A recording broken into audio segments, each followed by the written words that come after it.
Ganito pala ang tamang paraan ng pagtiklop ng damit para laging maayos at organisado. Bakit kaya laging nawawala ang medyas? Ganito pala dapat ang tamang pagtiklop, mali pala ang ginagawa ko buong buhay ko. Unang paraan ng pagtiklop ng t-shirt, ihiga ang damit, tiklupan ang ibaba pataas, tiklupan ang magkabilang gilid, e-roll ito, baliktarin, ayusin, tapos mas madaling makita ang may print na t-shirts.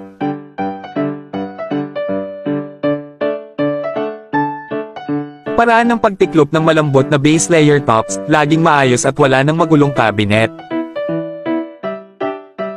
Paraan ng pagtiklop ng short sleeve shirts, tapos agad sa loob ng 3 segundo, parang sa tindahan.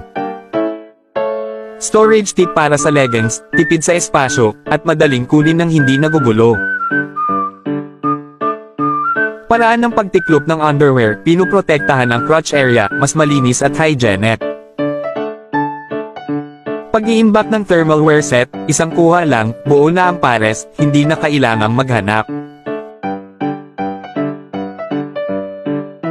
Storage tip para sa pleated skirts, dahil mad-ulash ang tela, tiklupin ito ng pabaliktad.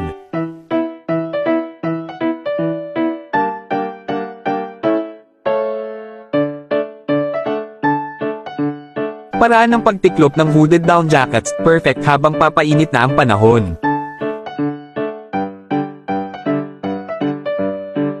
Tamang tiklop ng coat. Kung may natutunan ka, huwag kalimutang i-follow at i-save ito.